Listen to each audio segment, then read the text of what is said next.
everyone, welcome back. I hope you all are doing well. So today we are going to start with our exercise 2.3 of chapter 2, Introduction to Linear Polynomials.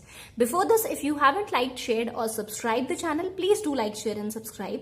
So in the first question, a student has rupees 500 in her savings bank account. She gets rupees 150 every month as pocket money. How much money will she have at the end of every month? From the second month onwards, you have to find a linear expression to represent the amount she will have in the nth month. Question का मतलब ये हुआ कि एक student है जिसके पास 500 रुपए already उसके बैंक अकाउंट में है और उसको हर महीने रुपीज 150 मिल रहा है as a pocket money. Now you have to find out कितने पैसे उसके पास होंगे हर महीने के एंड में and you have to calculate this from the second month onwards. Then you have to also write a linear expression to represent the amount she will have in the nth month. nth month में उसके पास कितने पैसे होंगे उसके लिए आपको क्या होगा, आपको क्या करना पड़ेगा, एक लीनियर एक्सप्रेशन लिखना पड़ेगा. Fine everyone. तो करेंगे बेसिकली क्या, जब भी ऐसे क्वेश्चंस हो ना, सबसे बेस्ट हमारे पास तरीका रहता है बॉक्स बनाना. अब पहले तो बॉक्स हम समझेंगे कि बॉक्स हमारा कैसे बनेगा. यहां दो मेन चीजें क्या क्या लिख रखी हैं. एक तो आपके पास पैसे दे रखे हैं और आपको जो ऑलरेडी उसके बैंक अकाउंट में है, ठीक है, और उसको एडिशनल मनी क्या मिल रहा है, ये भी तो क्या है, दोनों पैसे ही पैसे तो हैं. सो एक तो अमाउंट की बात कर रखी है और आपको क्या बात कर रखी है, मंथ की बात कर रखी है. ठीक है, पर मंथ उसको 150 मिल रहे हैं ना, और nth मंथ में ही हमें फाइंड आउट करना है. तो यहाँ मेन लिखेंगे क्या, यही प्रॉब्लम होती है कि हम हेडिंग क्या डालें, यहाँ पर क्या लिखें. एक तो हमारी बात हो रही है अमाउंट की और एक बात हो रही है मंथ की. तो सबसे पहले हम लिखेंगे यहाँ पर मंथ, कि उसके पास फर्स्ट मंथ में कितने पैसे हैं, सेकंड मंथ में कितने पैसे हैं, थर्ड मंथ में कितने पैसे हैं, और nth मंथ फिर हम कैलकुलेट कर लेंगे एंड सो ऑन. वो तो बढ़ता ही रहता है, तो nth मंथ कैलकुलेट कर लेंगे. यहां क्या है, अमाउंट उसके पास कितनी आ रही है. अब देखो क्या बोला गया है क्वेश्चन में, 500 रुपीज ऑलरेडी उसके बैंक अकाउंट में है, तो 500 तो हम लिखेंगे, ठीक है. और कितने एडिशनल मनी ऐड हो रहे हैं, 150 ऐड हो रहे हैं. Clear everyone. सेकेंड मंथ में कितना हो जाएगा, 500 तो ऑलरेडी जो उसके बैंक अकाउंट में है वो हमने लिखा, प्लस 150 ये हो गया जो फर्स्ट मंथ में उसको मिले थे. अब सेकेंड मंथ में दोबारा से उसको पॉकेट मनी मिल रही है ना, 150 रुपए. यही तो लिखा गया कि हर महीने उसको 150 रुपए मिल रहा है. हर महीने 150 रुपए मिलने का मतलब ये हुआ कि यहां पर भी 150 ऐड हो जाएगा. Fine everybody. थर्ड मंथ में क्या हो जाएगा, 500 प्लस 150 प्लस 150, ये तो हो गया वो पैसे जो सेकंड मंथ तक उसके बैंक अकाउंट में आए. अब तीसरे महीने में उसको फिर से क्या 150 rupees as a pocket money मिली, तो यहां पर हम फिर से 150 ऐड कर सकते हैं. तो इससे हमें क्या समझ आया, ये जो मैंने लिखा है, इससे हमें ये समझ आया कि पहले मंथ में उसको मिले 500 प्लस 150, सेकेंड मंथ में उसको मिले 500 प्लस, क्या मैं 150 प्लस 150 को ट्वाइस ऑफ 150 लिख सकती हूँ, 2 के साथ मल्टीप्लाई कर दूं, क्योंकि यहां देखो ऐड करोगे तो कितना आ जाएगा 300, और यहां अगर मैं 2 के साथ मल्टीप्लाई करूंगी तब भी कितना आएगा, 300 ही आएगा. Fine everyone. इस वाले पैसे को क्या मैं ऐसे लिख सकती हूँ, 500 प्लस थ्राइस ऑफ 150, क्योंकि यहां पर 150 कितनी बार लिखा है, 3 बार लिखा है. यहां पर एक बार लिखा है 150, तो इसका मतलब प्लस 1 इंटू 150 हो गया. यहां से आपको क्या दिख रहा है, यहां हमें दिख रहे हैं नंबर्स 1 2 3. ये दो चीजें डिनोट कर रहे हैं. एक तो सेम यही मंथ डिनोट कर रहे हैं, पहले मंथ में 1, दूसरे मंथ में 2, तीसरे मंथ में 3. दूसरी चीज क्या डिनोट कर रहे हैं, ये 1 2 3 हमने बनाया कैसे, ये अमाउंट जो उसको पॉकेट मनी मिल रही है. पहले मंथ में उसको 150 मिला तो एक बार 150 लिखा, दूसरे मंथ में 2 बार 150 आ रहा है यहां पर, तो हमने 2 के साथ मल्टीप्लाई कर दिया. यहां 3 बार 150 लिखा है तो 3 के साथ हमने 150 मल्टीप्लाई कर दिया. सो हैव यू अंडरस्टूड कि हमारे पास ये नंबर्स 1 2 3 कैसे आए. तो क्लियर सी बात है, अगर मैं आपसे पूछूं कि 8th मंथ में उसके पास कितने पैसे होंगे उसके बैंक अकाउंट में, तो आप ये 3 की जगह क्या कर दोगे, 500 प्लस 8 इंटू 150, यही तो करोगे ना, 8th मंथ का पता चल जाएगा. ठीक है, क्योंकि अभी मैंने बताया ना, ये और क्या शो कर रहा है, आपका मंथ भी तो डिनोट कर रहा है ना. जैसा मंथ आ रहा है, मतलब जिस मंथ का हम फाइंड कर रहे हैं वही एग्जैक्ट नंबर आ रहा है हमारे पास. थर्ड मंथ का फाइंड किया तो 3 इंटू 150 आया, क्योंकि 150 हमने 3 बार लिखा है. तो मतलब अगर मैं 8th मंथ का फाइंड आउट करना चाहूं तो यहां पर कितना आ जाएगा, 150 को मैं किससे मल्टीप्लाई करूंगी, 8 से मल्टीप्लाई करूंगी. I hope this is clear. तो क्लियर हो गया यहां से कि हमारे पास लीनियर एक्सप्रेशन क्या बनकर आएगा, हमारे पास लीनियर एक्सप्रेशन आएगा 150 प्लस n इंटू 500, यहां 500 जो उसके बैंक अकाउंट में 500, यही 500 प्लस ये 8 की जगह क्या आ जाएगा n into 150। I hope this is clear. बन गई ना आपके पास। अगर आपको बॉक्स बनाना है आप बना लो, कोई मार्क्स नहीं कटने वाला इससे, आपका समझ आएगा आपको अच्छे से कि ये आया कैसे। अब जब आप बॉक्स बनाओगे ना, आपको ये लिखने की जरूरत नहीं है बार बार जो मैंने लिखा है।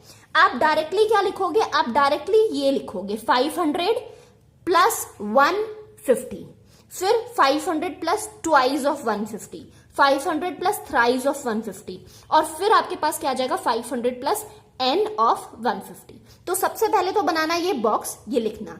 फिर उसके बाद हम क्या करेंगे, ये फटाफट से कॉपी कर लो। उसके बाद हम क्या करेंगे, यहां पर हम इन रिटर्न लिखते हैं कि कैसे आया। यहां पर हमें क्या क्या दे रखा है, एक तो हमें मनी दे रखा है जो ऑलरेडी बैंक अकाउंट में है, तो इनिशियल मनी हमें दे रखा है। हम यहां क्या लिखेंगे, इनिशियल मनी। तो इनिशियल मनी कितना है, ₹500। ओके, या करंट बैलेंस भी आप लिख सकते हो। अब एडिशनल मनी जो पर मंथ उसको मिल रहा है वो कितना है, एडिशनल मनी। एडिशनल मनी उसको मिल रहा है ₹150 हर महीने, तो पर मंथ लिखना जरूरी है। यहां लिखोगे ₹150 पर मंथ। तो यहां से हमें सबसे पहले क्या फाइंड आउट करेंगे, लीनियर एक्सप्रेशन फाइंड आउट करेंगे। Therefore linear expression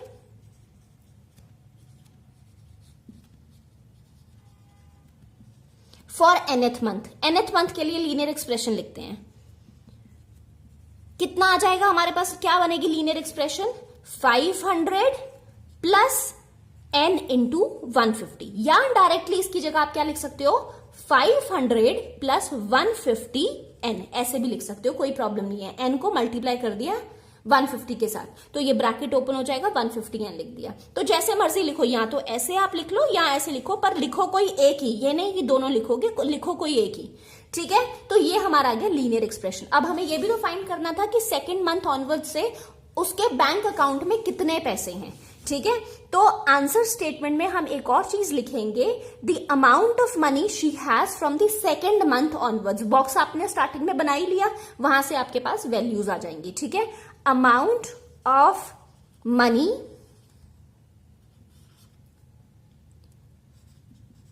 the student has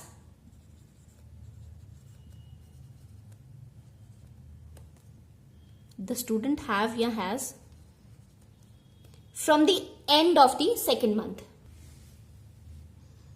at the end of second month onwards, कितना आ जाएगा, कैलकुलेट कर दो, 3 तक वैल्यूज कैलकुलेट कर दो। कितना आ जाएगा, पहले मंथ में देखो 150, n की जगह क्या आ जाएगा, 1 आ जाएगा, पर हमें तो सेकंड मंथ ऑनवर्ड से फाइंड करना है, तो 1 तो हम नहीं पुट करेंगे, हम सेकंड मंथ का पुट करेंगे कि दूसरे महीने के एंड में उसके पास बैंक अकाउंट में कितने पैसे थे। तो यहां आ जाएगा 2, सो 2 इंटू 150 कितना आ जाएगा, 300। 300 प्लस 500 कितना हो जाएगा, 800। तो यहां आएगा 800, कॉमा सेकेंड वाला आपके पास क्या आ गया। यहां पर अब 2 चीजें हैं, या तो यहां 3 मल्टीप्लाई कर दो, 150 में 3 मल्टीप्लाई कर दो, दैट विल बी 450। तो डायरेक्टली 500 में 450 जब आप ऐड करोगे तो कितना आ जाएगा, 950 आ जाएगा। नहीं तो फिर यहां पर जो 800 लिखा हुआ है, यहां 800 में आप 150 ऐड कर दो। सो 800 में भी अगर आप 150 ऐड करोगे तो आपके पास कितना आएगा, 950 आ जाएगा। तो डायरेक्टली आप यहां क्या लिख दो, 950। फाइन, ये मत कर दिखाना, जस्ट फॉर योर एक्सप्लेनेशन, ठीक है। 950, अब नेक्स्ट वाला, या तो यहां पर 4 मल्टीप्लाई करके फिर आप करो, नहीं तो फिर डायरेक्टली आप 950 में क्या करो, 150 ऐड कर दो। फाइन, तो यहां पर कितना आ जाएगा, 1100 आ जाएगा, एंड सो ऑन। तो ऐसे हमारी वैल्यूज चलती रहेंगी। Clear everybody? So this is the answer. I hope there is no doubt in this question. Now look at the second question. A rally starts with 120 members. Each are 9 members drop out of the group. How many members will remain after 1, 2, 3 and so on hours? Find a linear expression to represent the number of the members at the end of the nth hour. Now this is exactly the same as the first question. अगर तो आपको first question बहुत अच्छे से समझ आ गया तो मुझे लगता है सेकंड क्वेश्चन में कोई प्रॉब्लम होनी नहीं चाहिए। और अगर आपको ये रीड करते ही सेकंड क्वेश्चन भी समझ आ गया है ना, तो फटाफट से अपनी नोटबुक में करना शुरू करो और चेक करना जो मैं कर रही हूं क्या आपके आंसर सेम आ रहे हैं या नहीं आ रहे। ठीक है, नाउ समझेंगे पहले क्वेश्चन क्या है, क्या रहा है। अ रैली स्टार्ट्स विद 120 मेंबर्स। एक रैली है जो कि 120 मेंबर्स के साथ स्टार्ट होती है। ठीक है, एक ग्रुप है 120 मेंबर्स का। पर अब क्या हो रहा है, हर एक घंटे में 9 members are dropping out of the group. 9 मेंबर्स इसमें से क्या हो रहे हैं, निकल रहे हैं। ठीक है, तो यहां पर भी सबसे पहले हम क्या करते हैं, एक ना बॉक्स बना लेते हैं, फिर समझते हैं जैसे हमने फर्स्ट क्वेश्चन में बनाया था। और बॉक्स बनाया करो, इजी रहता है, बॉक्स बनाने से आपका लीनियर एक्सप्रेशन जल्दी से निकल जाता है। यहां दो चीजें हैं, एक क्या आर्स हैं और क्या है आपके पास मेंबर्स हैं, राइट। सीधे सीधे HRS लिख दो, मेंबर्स। फाइन, तो फर्स्ट आर में, सेकेंड आर में, थर्ड आर में और फिर हम nth आर का फाइंड आउट कर लेंगे।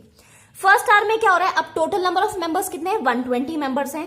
पर उन्होंने बोला है कि हर एक घंटे में 9 members are dropping out of the group. मतलब पहले आर में भी 9 मेंबर्स क्या हो गए, निकल गए। सेकेंड आर में क्या हुआ, 120 मेंबर्स हैं, 9 मेंबर ऑलरेडी जो फर्स्ट आर में निकले वो दोबारा से 9 मेंबर्स और निकल गए। ठीक है, आगे का क्वेश्चन में मैंने समझाया नहीं, यही पूछा है कि how many members will remain after 1, 2, 3 hours. ठीक है, 1, 2, 3 या सो ऑन ऐसे आवर्स में कितने मेंबर्स बचेंगे। You have to find a linear expression to represent the number of the members. वही जैसे फर्स्ट क्वेश्चन पूछा था, आपको लीनियर एक्सप्रेशन बताना है और आपको वैल्यूज बतानी है कि हर एक घंटे के बाद कितने मेंबर्स आपके ग्रुप में बचे हैं। फाइन, तो यहां पर समझ आ गया ना, फर्स्ट आवर में 120 ऑलरेडी जितने ग्रुप में मेंबर्स थे और 9 मेंबर्स ने रैली छोड़कर चले गए। दूसरे घंटे में क्या हुआ, 120 माइनस 9 तो वही लिखा है जो मैंने फर्स्ट आर में लिखा था कि इतने मेंबर्स, तो 9 मेंबर्स ऑलरेडी फर्स्ट आर में ही छोड़कर चले गए थे। अब सेकंड आर के एंड में भी तो 9 मेंबर फिर से छोड़कर चले गए, जो क्वेश्चन में बोला गया कि हर एक घंटे के एंड में 9 members are dropping out the group. ठीक है, सो यहां पर फिर से 9 मेंबर्स छोड़कर चले गए। थर्ड आर में भी यही होगा प्रोसेस कि 120 माइनस 9 तो यही वाला मैंने सेकंड वाला कॉपी किया। अब 9 मेंबर्स फिर से छोड़कर चले गए। फाइन, यहां पर मैंने 9 और सब्ट्रैक्ट कर दिया जो थर्ड आर में भी छोड़कर चले गए ग्रुप को। तो यहां से हमें क्या चीज समझ आई, जो फर्स्ट में करी थी सेम वही चीज आई। आप ये नहीं लिखोगे, this is just for an explanation. आप डायरेक्टली कैसे लिखोगे, 120 माइनस 9 आया फर्स्ट आर में। सेकेंड आर में कितना आ गया आपके पास, 120 माइनस कितनी बार 9 लिखा है, 2 बार लिखा है, 2 इंटू 9 आ गया। Minus already sign I have put here, तो यहां लिखो 2 इंटू 9 आगे आ जाएगा इसके, आई डोंट हैव स्पेस तो इसलिए नीचे लिखा है। थर्ड आर में कितना आ गया, 120 माइनस कितनी बार 9 लिखा है, 3 बार 9 लिखा है, तो यहां लिखो 3 बार 9। समझ में आया, तो इसका मतलब ये हुआ nth आर का आपका क्या आ जाएगा, 120 माइनस ये 3 की जगह क्या आ जाएगा, n इंटू 9। फाइन एवरीबॉडी, या ऐसे लिखो, नहीं तो फिर आप कैसे लिख सकते हो, 120 minus 9n। I hope there is no doubt in this question.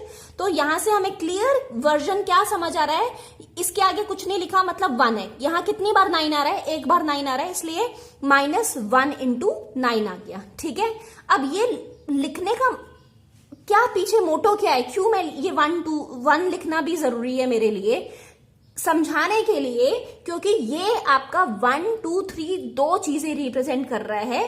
क्या, एक तो आपका रिप्रेजेंट कर रहा है नंबर ऑफ द आवर्स, कि फर्स्ट आर में यहां पर 1 लिखा, सेकेंड आर में यहां 2 लिखा, थर्ड आर में यहां 3 लिख दिया। सेम अगर मैं पूछूं कि 5 घंटे बाद कितने मेंबर्स होंगे ग्रुप में, तो यहां 3 की जगह आप क्या लिख दोगे, 5 लिख दोगे। और ये 1, 2, 3 आया बेसिकली हमारा ये पैटर्न बना कैसे, यहां से। यहां 9 एक बार लिखा था तो इसलिए एक बार 9 लिखा, यहां 9 2 बार लिखा था इसलिए 2 बार 9 आ गया, यहां 9 3 बार लिखा है इसलिए मैंने 3 से मल्टीप्लाई कर दिया 9 को। Fine everybody, so clear note पे ये आपके नंबर ऑफ आवर्स भी रिप्रेजेंट कर रहे हैं। तो नंबर ऑफ आवर्स रिप्रेजेंट करने का मतलब तभी तो हमारे पास ये लीनियर एक्सप्रेशन बन गया कि nth आवर में आपके पास कितने ग्रुप में मेंबर्स बचेंगे। तो nth आवर में मतलब 120 माइनस n इंटू 9 कर दिया। Fine everybody, I hope it's clear till here. तो आप सबसे पहले बनाओगे बॉक्स, उसके बाद हम लिखते हैं कि क्या लिखेंगे। ओके, सो डायरेक्टली मेंबर्स में आगे ये लिखना। अब दो चीजें थी, एक आर्स और एक मेंबर्स, वही हम यहां पर लेकर चलेंगे। टोटल नंबर ऑफ मेंबर्स कितने हैं? Total number of members is equal to 120। ठीक है, 120 टोटल नंबर ऑफ मेंबर्स हैं। Number of members dropping out, dropping out, कितने मेंबर्स ड्रॉप कर रहे हैं हर घंटे में? 9 मेंबर्स। 9 पर आर, आगे लिखोगे पर आर, जैसे उसमें लिखा था पर मंथ, यहां अब पर आर लिखोगे। Fine, therefore linear expression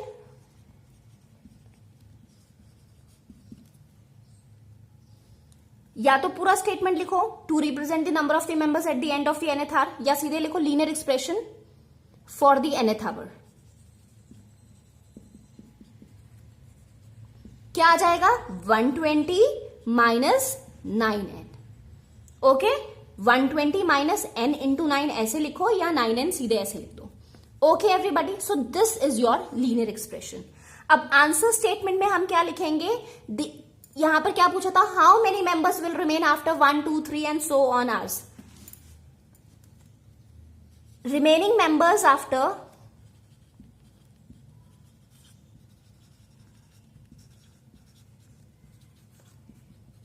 1, 2, 3 and so on hours is equal to क्या आ जाएगा?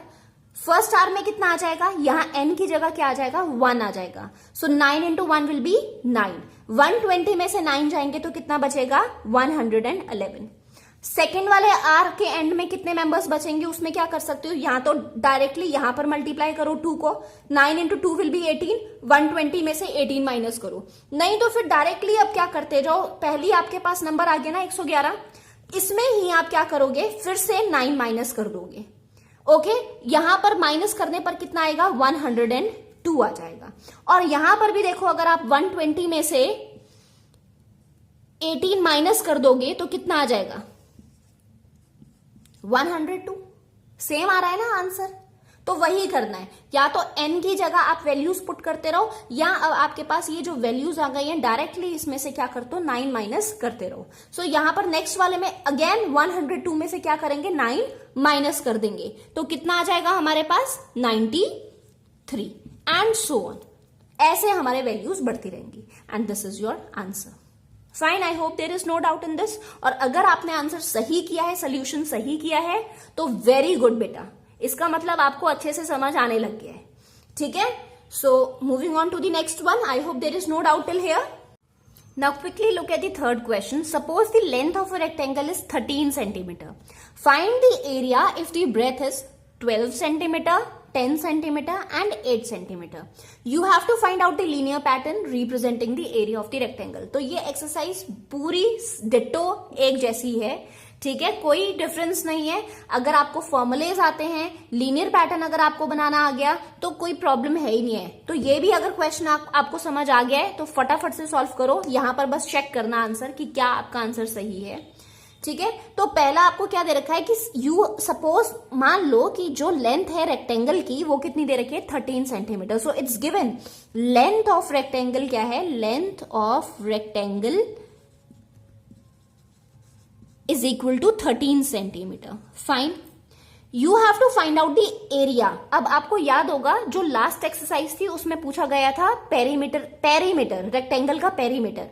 यहां क्या पूछा गया है? एरिया पूछा गया है। पेरीमीटर मैंने आपको बताया था होता है सम ऑफ ऑल साइड्स। यहां 2 लेंथ होती हैं और 2 ब्रेथ होती हैं। जब हमने पेरीमीटर निकाला तो वो कितना आया? 2l + b। तो कंफ्यूज मत होना, दिस इज योर पेरीमीटर। और जब हम एरिया करेंगे तो एरिया क्या हो जाएगा? Length into breath. So area of rectangle is length into breath. Clear everybody? तो हमें क्या फाइंड आउट करना है? हमें एरिया ही फाइंड आउट करना है। जब आपको ब्रेथ क्या दे रखी है? 12 सेंटीमीटर, 10 सेंटीमीटर एंड 8 सेंटीमीटर। और उसके बाद आपको लीनियर पैटर्न भी रिप्रेजेंट करना है to find out the area of the rectangle. Okay everybody? तो करेंगे क्या? लेंथ हमने लिख दी है, सो एरिया ऑफ रेक्टेंगल कितना होता है? Area of rectangle is equal to, यहां आगे लिख सकते हो, we know area of rectangle is equal to length into breadth. First part में क्या पूछा है? You have to find out the area if the breadth is 12 centimetre. First part में breadth is given 12 centimetre, fine. Therefore area is equal to length into breadth. Length आपको already दे रखी है, क्या दे रखी है? 13 सेंटीमीटर। सो एल की जगह आप क्या पुट करोगे? 13, और ब्रेथ की जगह क्या पुट करोगे? 12 पुट करोगे। अब मल्टीप्लाई कैसे करें? वैदिक मैथ्स की वीडियोस देखी है या भूल गए? दोबारा से यहां पर देख लो। 13 इंटू 12 ऐसे करूं, 3 2 6, 2 1 2 इंटू 1 3, क्यों करूं मैं लंबा? नहीं करना है भैया ऐसे मल्टीप्लाई, मत टाइम वेस्ट करना। कैसे करोगे? सीधे सीधे 3 2 6, फिर क्या करते थे? 2 इंटू 1 इज 2, 3 इंटू 1 इज 3, दोनों को ऐड करो, कितना आया? 5, लिखो यहां पर 5। फिर 1 इंटू 1 कितना आया? 1, तो आंसर कितना आया? 156। यूनिट क्या लिखूं? ये भी सेंटीमीटर, ये भी सेंटीमीटर, दोनों आपस में क्या हो रही हैं? मल्टीप्लाई। तो क्या आ जाएगी यूनिट? Centimetre square. ठीक है, तो ये छोटी छोटी चीजें समझो, क्या लिखेंगे? 156 centimetre square. This is your answer for the first part. I hope there is no doubt. Second वाले पार्ट में आपको क्या दे रखा है? सेकेंड पार्ट में ब्रेथ आपको दे रखी है 10 सेंटीमीटर। तो एरिया कितना आ जाएगा? Length into breath, again length into breadth. Length कितनी दे रखी है? 13, ब्रेथ कितनी दे रखी है? 10, कितना आ गया? 130 centimetre square. Fine. Third part में आपको कितना दे रखा है? 8 सेंटीमीटर दे रखा है। सो यहीं कर लेते हैं थर्ड पार्ट। ब्रेथ कितनी दे रखी है? 8 सेंटीमीटर दे रखी है। सो आपके पास एरिया क्या आ जाएगा? लेंथ इंटू ब्रेथ हो जाएगा। Length into breadth. लेंथ कितनी दे रखी है? 13, and 13 into 8 is how much? 104 centimetre square. I hope it's clear till here. ठीक है, अब आपसे और क्या पूछा है? लीनियर पैटर्न भी पूछा है। ठीक है, क्वेश्चन में दे रखना है you have to find out the linear pattern representing the area of the rectangle. तो यहीं से देख लो हमारे पास लीनियर पैटर्न क्या बनकर आएगा? ब्रेथ ही तो हम अलग अलग लगा रहे हैं ना, लेंथ सब में 13 13 13 लग रही है, क्योंकि वहां पर्टिकुलर एक फिक्स्ड लेंथ दे रखी है। क्या चेंज हो रहा है? ब्रेथ चेंज हो रही है। ओके, तो लीनियर एक्सप्रेशन क्या बन जाएगा? तो यहां पर आई एम राइटिंग डाउन, यहां पर लास्ट में लिखोगे the linear pattern will be, linear pattern will be area is equal to 13b. Okay, so this is your linear pattern. I hope there is no doubt in this question also. Simple था. सो अभी हम करेंगे सिर्फ यहीं तक. Fourth और fifth question करेंगे नेक्स्ट वीडियो में. यहां तक का if you have any kind of doubt you can ask me in the comment section. ठीक है बच्चों, अगर कोई भी दिक्कत होती है ना, बार बार पूछा करो, बेहिचक पूछा करो, पर पूछा करो. So meet you in the next video. Till then take care and bye bye.